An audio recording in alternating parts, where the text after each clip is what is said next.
Hi, this is Sam Terrell with the Martin Outdoor Property Group and LandLeader, and I'm excited to introduce the second episode in a three-part series with representatives from the Rogue River Watershed Council discussing land stewardship and live water. In this episode, we will join Chris Martin and the team from the Rogue River Watershed Council as they discuss the details of restoration projects and rivers. Brian, Lance, and Emily, they're going to outline what these restoration projects actually look like and how landowners can enhance the aesthetic of live water, ultimately achieving a noticeable increase in property value as a result.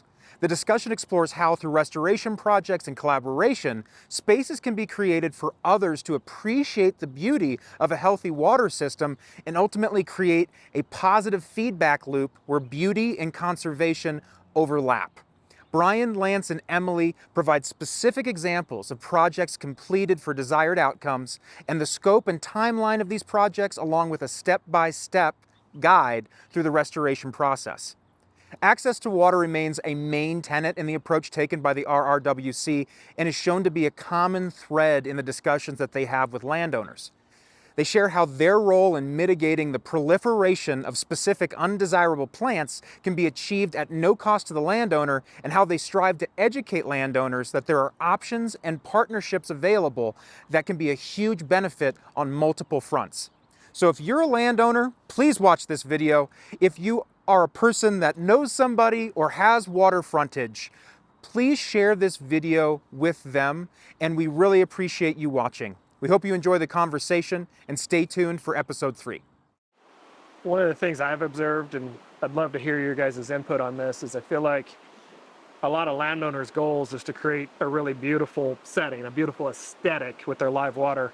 And I don't feel like what you guys are suggesting be done from a stream health perspective necessarily is going to take away from that. Matter of fact, I think it can actually enhance it. And I think that's what we should talk about in a moment when we actually talk about the work being done. I don't think it's a one or the other. Like, you can never touch your waterway again. It has to be hands off versus, you know, being this golf course setting. Like, there's a meeting in the middle that actually produces, in many regards, maybe even a more aesthetically pleasing setting. That's what it's what I've seen on a smaller scale when I've seen people do it successfully. Yeah, I think a great example of that is where we're literally sitting right now is where these landowners come and sit during the summer when it's hot out. So we're sitting in a spot where they have picnic areas, and that's what we do. We have people who have paths along the creek where they couldn't walk before because it was blackberry. Now they have walking paths. We have little areas like this if people want to come and picnic or even sleep out here. You know, those are all opportunities. We want people to be enjoying their property and enjoying the creek for many reasons. And one, people buy property like this so they can enjoy living here along the stream.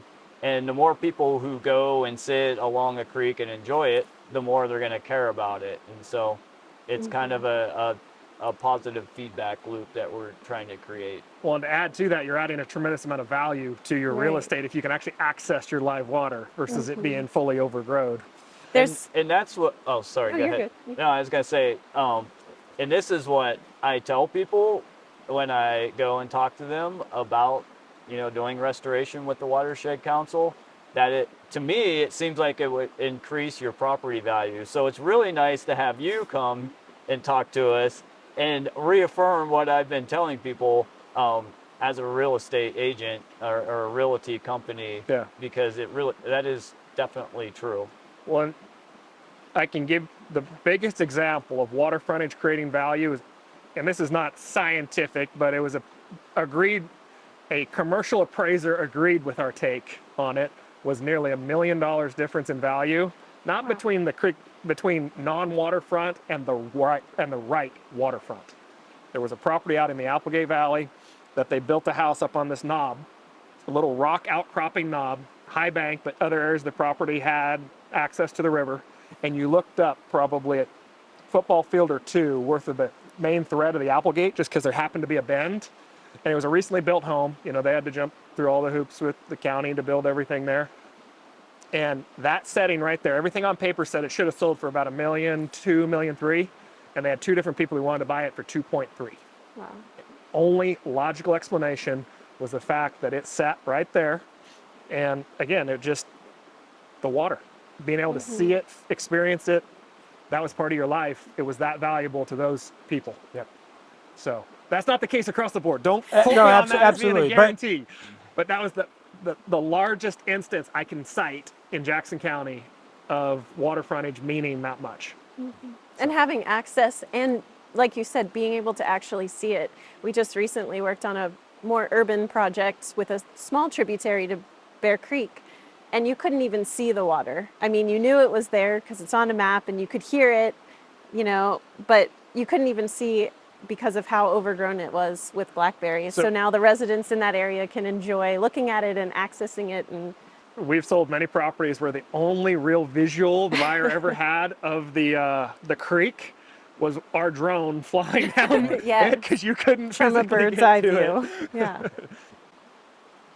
So switching gears from kind of the regulation or some of the rules that apply to and being aware of those rules to the actual work, I think a lot of people don't have a clear picture of what restoration work actually looks like, and we get our imagination tends to go a little bit crazy with a lot of at least for me, I have a lot of different pictures from, you know, a wall of trees and I can never see my creek again to, you know, it's this like arboretum kind of setting that there's all these different things that pop up in your mind. We're going to try to paint a picture of what it actually looks like in a real world application. So I think we've talked already that blackberries are the number one criminal in this whole conversation, but there's a lot of other things at play as well. Could you maybe start by describing the most common challenges that you're trying to overcome through restoration?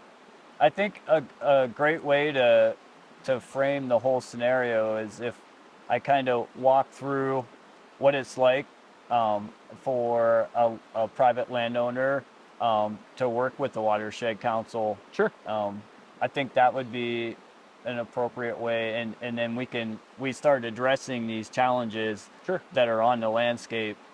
From my perspective, I spend 90% of the time that I first talk to someone listening, and I want to hear about what the goal of their property is, how they want to manage their property. And I find out all these things. A lot of times some of these landowners have lived along the creek for a long time, so they have a lot of historical context for me, how the stream has changed, different things. A lot of people will tell me very, very detailed occurrences over the time that they've been on the creek. And so that's all very helpful. And based on that conversation, then I go back to them and I tell them, here are the things that the Watershed Council is interested in: clean water, habitat for fish and wildlife, restoring how the stream processes work. Mm-hmm. And so this is all beneficial for the creek and the riparian forest. And then we align those two things, the management or property goals for the landowner, and we start developing a project together. And so, as we've been talking about non-native blackberries, I mean, that's a first agreeable thing is, let's get rid of the blackberries. And so to back up a touch on the challenge that many property owners, what are they most looking for when they're interested in saying yes to working with you guys on a project? Mm-hmm. What are the things that they are most interested in that you guys can provide? Like what problem are you solving for them? That they can get to the creek. And that's literally the truth. So the aesthetic of the creek. They can enjoy their property. They can have access. And so a lot of these property owners, especially in the rural setting, they're working the land, and so they're putting their investment into producing whatever it is they are producing, and they don't have a lot of time or the funds to take care of the large patches of blackberry that are along the creek. But there's no return on investment for improving the creek bank. Yeah, And there's exactly. not. Other Yeah. than well, from my perspective, there is, but not from a day-to-day farm or ranch operation. From an equity position, there could be. Yeah, they would love to do it. It's just they don't have the time or money to spend on that. And that's totally understandable. And that's where our role is, what we come in and we can help them, say, take care of the blackberry.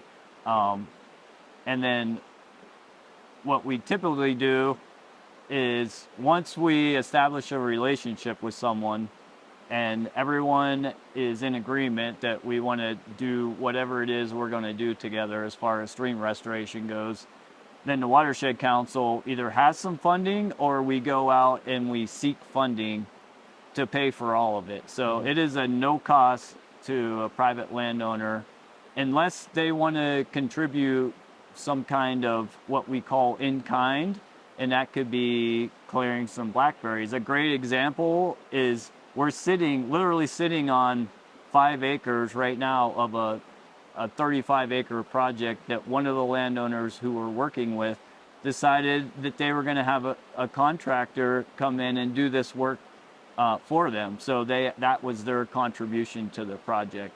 So it's a case-by-case basis financially how each project, in a best-case scenario for a landowner, maybe for you guys as well, there's 100% funding, but then there's different degrees of participation with the landowner in different ways. Sure. Yeah, absolutely.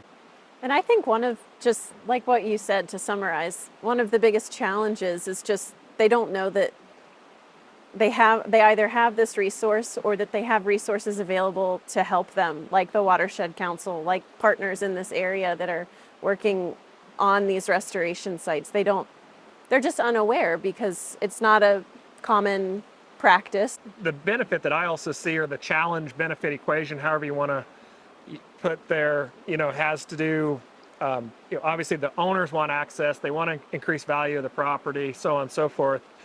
I would assume that it's a little bit difficult initially to get in communication with a landowner and come up with a plan that everyone agrees on, that it has a positive outcome from your guys' perspective and has a positive outcome from the owner's perspective. Can you talk to me a little bit about the mechanical steps that you take in developing that restoration plan, that riparian plan, assuming I'm calling that the right term? Yeah, that's a great question. So again, after we have the initial conversation, that helps me kind of put sideboards on what it is that the restoration project might look like. And so I go back and I draw up a map and I draw up the acreage and everything and where the line of the restoration starts and stops. And then we go back and we have conversations some more.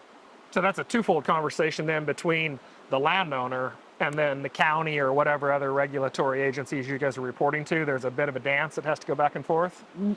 Not necessarily. Okay. It's me proposing what I would like to do with the landowner and then having them tell me, well, I want to do X. So here. you and the landowner will work things out and come up with a net positive outcome for both your organization and the landowner. Yep. And then at that point it goes to and then we approval. just submit the permitting application for approval. Yes. Gotcha. So then, like on a property like we are at today, what was, if you can share, what was the goal outcome for the landowner? Yeah, the goal outcome for the landowner is they have a large parcel here and they actually did not want to have cattle on the floodplain anymore. Okay. And they didn't want to see the cows going into the creek any longer. And so their management goal was to only have grazing on a piece of their pasture that's on the other side of the road away from the creek, and then their uplands that they have. And so they were agreeable to do restoration on the entire riparian. So they wanted to create area. kind of an oasis down along the creek for their own personal use, but also for the benefit. Sure. And now we're developing horse trail paths through here. Like we've just talked about, there's a picnic area. There's another area they have where they can go hang out by the creek in the summertime. And so for this particular example, we pretty much agreed on the focus of the restoration was going to be really to restore their whole entire low riparian floodplain. It's roughly a 35-acre project down here. It includes a downstream landowner as well. Oh, gotcha. And so this is a pretty large project for private land. So this is a perfect example of improving habitat while also improving the aesthetic and the recreational benefit for the property owner. Yeah, yeah. So they may actually turn their property into boarding horses, and then they have horse trails all through their property, Oh, which perfect. is actually an economic feasible idea that they can, through restoration, they can actually complete that. I think it's great. I do want to touch back on this whole process of developing a project. So as we know, if you get rid of blackberries along the stream, well, they grow back too. And so when we work with landowners, particularly when we're talking about restoring riparian forest, we work with them for at least 5 years. And so that means we have contractors. We contract all of our work out to professional restoration companies. And so we have contractors that come in and do all the work, mechanically removing the blackberry. So you guys, in essence, are the project manager working with both the landowner and the vendors involved, contractors involved. Absolutely, yes. Yep. A project of this nature, how you said a 5-year window, so you start on it, you'll be involved with this for 5 years. This is a 35-acre project, including the other. How long is the actual physical work taking to get everything done? Is it 6 months, a year, 2 years? Like, what does that look like? That's a great question. Yeah, so usually the first year that we start a project is kind of what we call our heavy lift. And so there's a lot more activity. And then by year 3, for example, the noxious weeds have been suppressed enough to where it's not as much of a challenge of keeping them out of the way. And by year 5, the native plant community is recovered enough that it really, if a landowner wanted to take over, it wouldn't take very much effort at all to maintain this project. That being said, we do have projects that are 7 or 8 years long. And so you could look at it as the first year, depending on all what we agree upon, we could be out here, if it's just a riparian project, 5 or 6 times in the first year with contractors. And then after that, it would be probably 4 times a year, one day, 1 or 2 days, depending on how many acres it is, of what I would call someone being on your property that, could cause a little bit of disruption. So it's really not that much. So, and I know this project has a couple of different facets, but to keep it simple, along this creek bank that we're sitting on here, step 1 of the actual physical work was the removal of all the invasive species. Is that correct? So the blackberries went out. Was it basically just blackberries on this side, or what other invasive species do you guys deal with on a regular basis? Typically, and a lot of rural, producers can associate with, you have teasel, you have poison hemlock. There are some other noxious weeds that we will take care of too, that they don't take over as much, but we tend to take care of those while we're taking care of kind of what I would call the heavy hitters, the ones that are really going to come back and impede the progress of the native plant community returning. Yeah, so step 1 is the removal then of whatever those non-native species are. step 2 then would be? Step 2 is, so the Watershed Council has developed kind of a unique strategy. A lot of organizations and kind of the, lack of better terms, kind of the approved methodology for doing restoration in riparian forests is to replant. And so you go and you buy a lot of native nursery plants, and they're available. We know where the nursery, we purchase plants from nurseries all the time. And you can come back in and you can plant, you know, after you get rid of the blackberries and you're treating the noxious weeds. And what we've discovered is if you get rid of those blackberries, it's mainly the Armenian blackberries that they're shading out all of the what we call natural recruitment, right? Because trees drop seeds and then more trees. That's how forest grows. It's, you know, common sense. And so what we're doing is we're allowing that seed bank that's underneath the non-native blackberries, and also there are shrubs that sometimes can persist underneath that 15-foot high blackberry thicket. They come back, and they actually come back really quickly. So you're creating an environment for the native species to come back on their own without doing a bunch of replanting.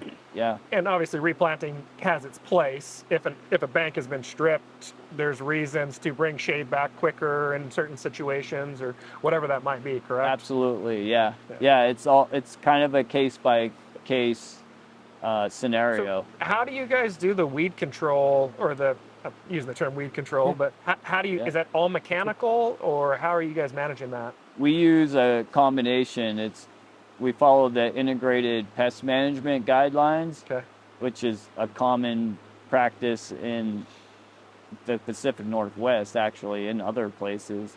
And so we use a mechanical and we use a chemical. And so we use herbicide, and it's everything that the professional contractors use is all aquatically approved. It's right on the label of anything that we use. And so we typically do the heavy mechanical, and then we can just spot spray the returning weeds. Sure. And so we'll cut the blackberries, and then more sprout up, you know, the next spring, and then we just have contractors go through and backpack spot spray. And I think it's really important when we have contractors that we work with regularly. When hiring a contractor for this type of work, it's super important that the contractor knows what they're spraying so that you can encourage that natural recruitment later. If you just come in and you clear everything, you know, there'll be recruitment after the fact, but you want to make sure your contractors know to cut the blackberry and not the snowberry, or, you know, there are species that you want to preserve when doing this initial. You don't want to just some scenarios you want to do an initial just clear cut of everything, but you want to be careful that you're selecting the species that should be there over just clearing everything. So is there a specific terminology that you would use when you're looking for a contractor who does this kind of work? Like excavation contractor, landscape contractor? Yeah. What kind of contractor are you looking for? Right. So we're fortunate enough to have at least 2 contractors who have figured out in their business model that they just do restoration. And so some of their crews have forestry background, some in their crews have a landscaping background, and some of them have just been doing this type of restoration their whole. Who do you use here in Jackson County? We actually have a contractor who is from the Willamette, who I worked with for years up in the Willamette, and his name's Rosario Franco. He has our Franco Restoration is the contractor who we use. And he travels all over? He travels all over, yeah. There are some companies down here. But if you're just searching for someone, you're basically looking for riparian. Is that the key term that you would be looking for? You could probably hire a landscaping company, depending on the size of the project. With an emphasis on invasive species control, I think Gotcha. would be, Yeah. you would want, if this you is don't wanna the type talk- of If you were work that you're trying to doing. start these relationships from scratch, like I guess that's where I'm going with that. Yeah. How would you go about finding someone if you wanted to manage it yourself, just out of curiosity? Yeah, I'm not in a huge hurry to go I do would that, go. but I would go to a landscaper Okay. and have a conversation with them about what they're capable of doing